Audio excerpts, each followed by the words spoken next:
friends, welcome to Chennai Super Kitchen. இன்னைக்கு உங்க எல்லாருக்குமே ஒரு சர்ப்ரைஸான வீடியோ. என்னன்னு பாத்தீங்கன்னா நாம இன்னைக்கு திராட்சை தோட்டத்துக்கு வந்திருக்கோம். சூப்பரா கொத்து காய்ச்சி தொங்குது கிரேப்ஸ் எல்லாம். ஓ காட். தண்ணியை வேஸ்ட் பண்ணாம கரெக்டா தூரத்துல பாரு அந்த வேர்க்கு மட்டும் தண்ணி விழுகுது. கட் பண்ணிடுவாங்க. ஃபில்டர் வந்து கட்டி சிம்பிடிக்குது. இப்போ இந்த காய்னா இந்த இடத்துல கட் பண்ணிடுவாங்க. அந்த மாதிரி பழுத்த பழம் வந்துட்டு அந்த சைடு இருக்கு. நம்ம போகலாம்.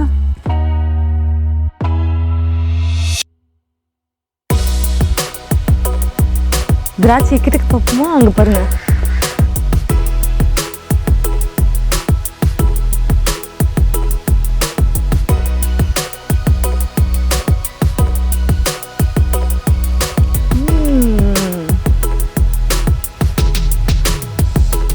வாசனை கிரேப்ஸ் வாசனை இறங்கிட்டோம்.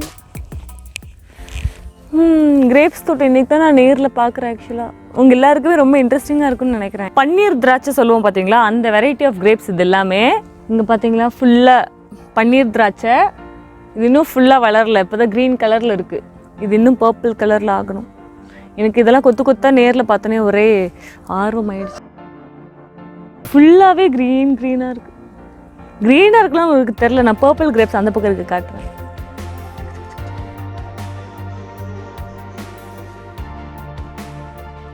இப்போ இந்த கிரேப்ஸ் கொடி பார்த்தீங்கன்னா இதுதான் வந்துட்டு மெயின் வேர். இப்போ இந்த ஒரு குத்துக்கள் இருக்குன்னா இந்த பக்கம் ஒன்று அந்த பக்கம் ஒன்று இதே மாதிரி தான் ஃபுல்லாகவே வச்சுருக்காங்க. ஏன்னா அப்போ தான் கொடி நல்லா படர்ந்து வரும் அப்படின்றதுக்காக. அதுக்கு சப்போர்ட்டுக்கு இந்த மாதிரி அந்த தென்னங்குச்சியை வச்சும் கட்டியிருக்காங்க.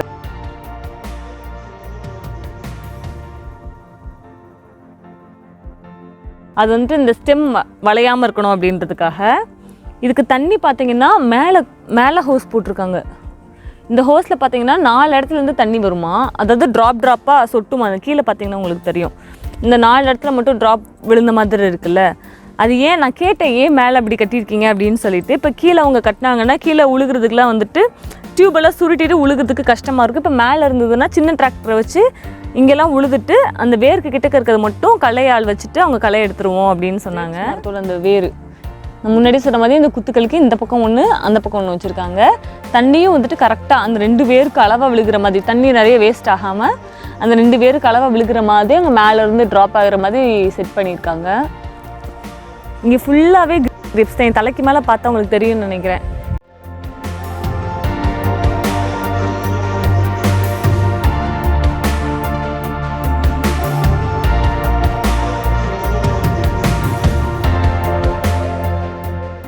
இப்போ இது ஃபுல்லாக பார்த்தீங்கன்னா உங்களுக்கு பச்சை கலரில் இருக்கனால கிரேப்ஸும் இலையும் டிஃப்ரென்ஸ் தெரியாமல் இருக்குன்னு நினைக்கிறேன். ஆனால் அது கீழே ஃபுல்லாகவே வந்துட்டு கிரேப்ஸ் நல்லா தொங்கி வளர்ந்து வந்திருக்கு. இது வந்துட்டு காய் ஸ்டேஜ். இது இன்னும் அந்த பர்பிள் கலர் அது எத்தனை மாதம் ஆகும்? இன்னும் 1 மாதம்.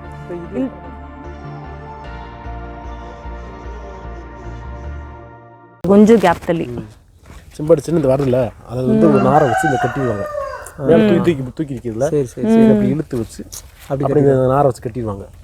அப்போதான் பழம்புறம் கீழே இறங்கும். ஸோ இப்போ இங்கே பார்த்தீங்கன்னா ஃபுல்லாக இந்த மாதிரி கம்பி கட்டி இந்த மாதிரி கட்டி வச்சுருக்காங்க. இப்போ படறதுக்காக அந்த ஒரு ஸ்ப்ரிங் மாதிரி இந்த மாதிரி கொடியிலலாம் வரும் பார்த்துருக்கீங்களா, அதெல்லாம் கிள்ளிட்டு இந்த மாதிரி கட்டியிருக்காங்க. இப்போ ஃபார் எக்ஸாம்பிள் அவங்களுக்கு டீட்டெயில்ஸ் கேட்டு அவங்கக்கிட்ட, இப்போ இந்த கிரேப்ஸ் வர்றதுக்கு முன்னாடி இந்த இடத்துல கிரேப்ஸோட பூ இருந்திருக்கும். இப்போ இந்த பூ இந்த இடத்துல வந்த உடனே அது ஒரு கணு தள்ளி இந்த இடத்துல கட்டியிருக்காங்க பார்த்தீங்களா. ஏன்னா அப்போ தான் இப்படி கட்டினா தான் கிரேப்ஸ் வெயிட் தாங்கி இப்படி கீழே இப்படி ட்ராப் ஆகி அவங்களுக்கு வளருமா. ஸோ இது இப்போ காய் ஸ்டேஜில் இருக்குது. இன்னும் 1 மாதம் 1.5 மாதத்தில் வந்துட்டு நம்ம பன்னீர் கிரேப்ஸ் அவங்களும் பர்பிள் கலரில் அந்த மாதிரி வளர்ந்துரும் அப்படின்னு சொல்லியிருக்காங்க. அந்த ஸ்டேஜ் வந்துட்டு அந்த பக்கம் இருக்குது. அப்படியே நடந்தால் வரும்னு நினைக்கிறேன். வாங்க போகலாம். அந்த இருக்குது. வா, இந்த கிரேப்ஸ் அப்படியே பிடிங்கி சாப்பிடணும் போல இருக்குது எனக்கு ஆக்சுவலாக. இருக்கும் அங்கே பாரு எவ்வளோ கொத்தா தொங்குது. Oh my God. இங்கே பாருங்க கிரேப்ஸ் எல்லாம் எவ்வளோ கொத்த தொங்கிட்டு இருக்கு. எனக்கு ரொம்ப எக்ஸைட்டடாக இருக்குது. வாங்க. இப்போ காயாக இருக்க கிரேப்ஸ் எல்லாம் இப்போ நம்ம பார்த்தோம். இதெல்லாம் வந்துட்டு ஃபுல்லாக பழுத்த பன்னீர் திராட்சை. இது ஃபுல்லாகவே உங்களுக்கு பார்த்தாலே தெரியும் அந்த செடியிலேருந்து அப்படியே பர்பிள் கலரில் கீழே ஃபுல்லாக நல்லா கொத்தா நிறைய தொங்குது. வாங்க கிட்டக்கு போய் பார்க்கலாம்.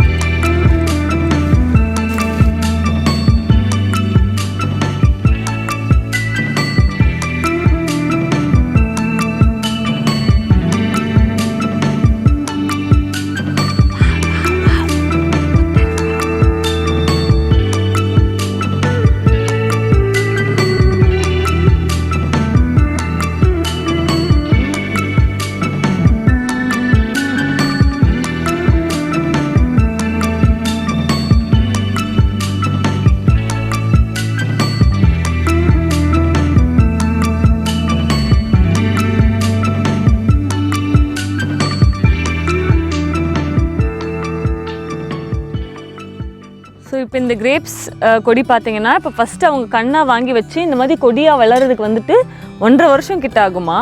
ஸோ அவங்க கண்ணு வைக்கிறப்பவே வந்துட்டு சொன்னாதான் அவங்களுக்கு ஏற்ற மாதிரி எத்தனை கண்ணு வேணும் அப்படின்னு சொல்லிட்டு அவங்க ரெடி பண்ணி தருவாங்க. பதியம் அப்படின்னு சொல்லுவாங்க, தமிழில் தெரிலனா சாப்ளிங்ஸ் அப்படின்னு சொல்லுவாங்க. ஸோ அது அந்த மாதிரி வச்சு இந்த மாதிரி இவ்வளோ பெரிய கொடி ஆகிறதுக்கு வந்து 1.5 வருஷம் ஆகுமா. 1.5 வருஷம் ஆனதுக்கப்புறம் 3 மாதத்துக்கு ஒரு தடவை இந்த மாதிரி காய் பிடிக்கும்னு சொல்கிறாங்க. இப்போ இது வந்து 3 மாதம் ஆன காய் பழுத்துருச்சு. இப்போ இதெல்லாம் வந்துட்டு அறுவடை பண்ண போகிறாங்க. இதை அறுவடை பண்ணி முடிச்சுட்டு கீழே மண்ணை ஃபுல்லாக உழுது விட்டுருவாங்க மறுபடியும். ஏன்னா அப்போ தான் அடுத்து வந்துட்டு காய் நம்மளுக்கு நல்லா பிடிக்கும் அப்படின்றதுக்காக இதெல்லாம் காயெல்லாம் அறுவடை பண்ணிவிட்டு மறுபடியும் மண்ணை ஃபுல்லாக உரம்லாம் திருப்பி போட்டுருவாங்க. அதுக்கப்புறம் மறுபடியும் 3 மாதத்தில் இதே மாதிரி அடுத்த பேட்ச் வந்துட்டு பழுக்கிறதுக்கு ரெடி ஆகிடும். ஸோ இதே மாதிரி ரொட்டீனில் தான் வந்துட்டு ஃபுல்லாக போயிட்டுருக்கோம். ஸோ எங்கேயும் சாணம் தான் வந்துட்டு உரம் போட்டிருக்காங்க. உங்களுக்கு பார்த்தாலே தெரியும், கரெக்டாக அந்த வேறு பகுதியில் போட்டு வச்சுருக்காங்க. இப்போ இந்த கீழே திராட்சையெல்லாம் விழுந்துருக்கு தெரியுது பார்த்தீங்களா. இதெல்லாம் வந்துட்டு அப்போ சொன்னேன் பார்த்தீங்களா, கிரேப் ஈவனாக பழுத்து அவங்க அறுவடை பண்ணணும் அப்படின்றதுக்காக இந்த மாதிரி வேஸ்ட்டான பழம்லாம் வந்துட்டு ஊற்றி கீழேயே போட்டுறாங்க. பழுத்துட்டு ரெண்டாவது கொஞ்ச நாள் சேர்த்து கொஞ்சம் நாள் விட்டு பழுக்கும். அதெல்லாம் காலி பண்ணிடுவாங்க. வெட்டும்போது இந்த இது வேஸ்ட் ஆனது ஓகே எல்லாமே ஒரே மாதிரி இருக்க மாதிரி வச்சுக்குவாங்க. நல்ல பழத்தை மட்டும் எடுத்துக்குவாங்க, ட்ரெயினில் வச்சு கொண்டு போயிடுவாங்க. இப்போ இந்த பழம் பார்த்தீங்கன்னா இது பழுத்தது. இப்போ இது பழுக்கிறதுக்கு இன்னும் கொஞ்சம் நாள் ஆகும். ஸோ இந்த மாதிரி இன்னும் லேட்டாக பழுக்கிற பழம் எல்லாத்தையுமே வந்துட்டு இவங்க கட் பண்ணி இங்கேயே எடுத்துருவாங்க. ஏன்னா எல்லா பழமுமே ஒரே மாதிரி ஈவனாக பழுத்துருக்க மாதிரி செட் பண்ணிவிட்டு இவங்க இங்கேருந்து அறுவடை பண்ணி எடுத்துகிட்டு போகிறாங்க. ஸோ இப்போ அறுவடை பண்ணுறதை பற்றி சொன்னேன். இப்போ இதை ஃபுல்லாக அறுவடை பண்ணி முடிச்சுட்டு இதை கவாட் பண்ணுவாங்களாம். அப்படின்னா என்னென்னு கேட்டால் நம்ம ட்ரிம் பண்ணுறத அப்படி சொல்கிறாங்க. இப்போ இதை அறுவடை பண்ணி முடிச்சுட்டு இப்போ இந்த இந்த இந்த கொப்பு இருக்குது பார்த்தீங்களா, இந்த இடத்துல இப்போ அவங்க போன தடவை கவாத் பண்ணியிருக்காங்க, அதாவது ட்ரிம் பண்ணியிருக்காங்க. இந்த இடத்துல ட்ரிம் பண்ணியிருக்காங்க, இந்த இடத்துல அடுத்து சிம்பு விட்டு இந்த கிரேப்ஸ் கொத்து வளர்ந்துருக்கு. இப்போ இதை அறுவடை பண்ணிவிட்டு அடுத்து இப்போ இந்த இடத்துல ட்ரிம் பண்ணாங்கன்னா அதுக்கு சைட்லேருந்து மறுபடியும் சிம்பு விட்டு அடுத்து வளரும். அது ஏன் அப்படி பண்ணுறாங்கன்னா இந்த மாதிரி ஈவனாக கிரேப்ஸ் எல்லா இடத்துலையுமே ஒரே மாதிரி சிம்படிச்சு ஒரே மாதிரி பூ விட்டு காயெல்லாம் ஒரே கொத்தில் வந்துட்டு ஒரே ஈவனாக இருக்கணும் அப்படின்றதுக்காக அந்த மாதிரி ப்ராசஸ் ஃபாலோ பண்ணுறாங்க. ஸோ அதே மாதிரி அறுவடை பண்ணிவிட்டு எப்போ அவங்க ட்ரிம் பண்ணுறாங்களோ அப்போ தான் வந்துட்டு அடுத்து சிம்படிச்சு அடுத்து பூ பூக்குமா. அது வரைக்கும் வந்துட்டு அறுவடை பண்ணதுக்கப்புறம் இந்த ட்ரிம் பண்ணாத நம்ம ட்ரிம் பண்ணாமல் இப்போ ஒரு 5 மாதம் விட்டாலும் 5 மாதமுமே அந்த பூ விடாமல் அந்த மாதிரி வெறும் கொடியாக மட்டும் இருக்கும். நம்ம ட்ரிம் பண்ணதுக்கப்புறம் தான் வந்துட்டு அந்த மாதிரி சிம்பு விட்டு பூவெல்லாம் பூத்து இந்த மாதிரி காய் காய்க்கும் அப்படின்னு சொன்னாங்க. இப்போ அதே மாதிரி இந்த திராட்சை கொடிக்கு எல்லாத்துக்குமே இந்த பூச்சி விழுகாமல் நோய் எதுவும் வராமல் இருக்கிறதுக்காக மருந்து ஸ்ப்ரே பண்ணுவாங்க. ஸோ இப்போ ஆல்ரெடி பழுத்த பழத்தெல்லாம் வந்துட்டு அறுவடை பண்ணிட்டாங்க. ஆமாம், அறுவடை பண்ணி இந்த மாதிரி ட்ரெயில் ராக்ஸில் தான் வந்துட்டு அறுவடை பண்ணி கொண்டு போவாங்க. இப்போ இதுவுமே இன்னும் கொஞ்சம் நாள் பழுத்த பிறகு இதையும் அறுவடை பண்ணி எடுத்துகிட்டு போயிடுவாங்க, ஸ்ப்ரே பண்ணுவாங்க. இப்போ வாங்க நம்ம திராட்சை தோட்டத்துக்குள்ள ஒரு வாக் போகலாம். நீங்களும் என் கூடயே வாங்க, கம்.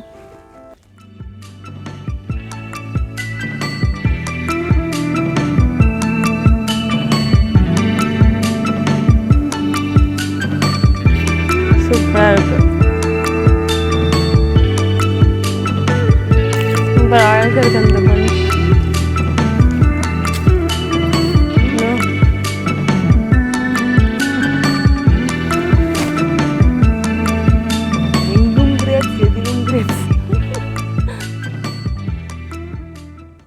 ஓகே, இவ்வளோ கிரேப்ஸ் எல்லாம் பார்த்துட்டு கிரேப்ஸ் பறிக்காமல் சாப்பிடாம கண்டிப்பாக நம்மளால போக முடியாது. ஸோ அதனால் நல்லா பழுத்த கிரேப்ஸ் கொத்தா வந்துட்டு ஒன்று செலக்ட் பண்ணி வச்சாச்சு. கிரேப்ஸ் கொடிக்கு சொந்தக்காரவங்ககிட்டையும் நம்ம பர்மிஷன் வாங்கியாச்சு. ஸோ நம்ம இதை பறிக்க போகிறோம் இப்போது.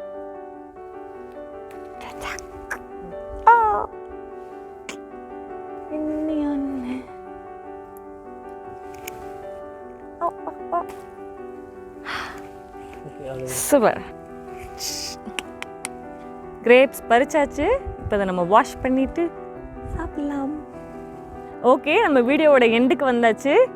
ஸோ உங்கள் எல்லாத்துக்குமே புது புது கண்டென்ட் கொடுக்கணும் நம்ம வியூவர்ஸ்க்காக அப்படின்னு சொல்லிட்டு புதுசாக நம்ம நிறைய வீடியோ கண்டென்ட்ஸ் தேடி இந்த மாதிரி vlogs எல்லாம் எடுக்கிறோம். ஸோ இந்த வீடியோ எல்லாமே உங்களுக்கு கண்டிப்பாக பிடிச்சிருக்கும், என்டர்டெய்னிங்காக இருக்கும் அப்படின்னு நம்புகிறேன். இந்த வீடியோ உங்கள் எல்லாத்துக்குமே பிடிச்சிருந்தா கண்டிப்பாக மறக்காமல் சென்னை சூப்பர் கிச்சன் சேனலுக்கு லைக் பண்ணுங்கள், ஷேர் பண்ணுங்கள், சப்ஸ்கிரைப் பண்ணுங்கள், மறக்காமல் பெல் பட்டனை கிளிக் பண்ணுங்கள். வேற ஒரு இன்ட்ரெஸ்டிங்கான vlogல உங்களை மீட் பண்ணுறேன். பாய்.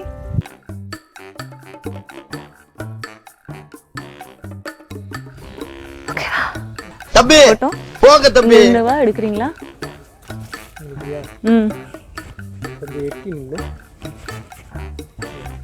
இப்ப என்னடா பிளான்ல இருக்கு நீ? செமிச்சிடுறேன், இருங்க. லேட் ஆகிக்கிட்டே போறீங்கல்ல. இங்க பாருங்க, நல்லா இருக்கா? இந்த பேக்கில் இல்லை நான் இதை ஜூம் பண்ணுவேன் நீ வந்து இதில் அவுட் ஆஃப் ஃபோக்கஸில் இருப்பேன். பெரிய மேரேஜ் ஃபோட்டோகிராஃபர். அங்கே ஏதாவது கலப்படம் பார்க்குற மாதிரி பழம் தானே இந்த இருக்கு.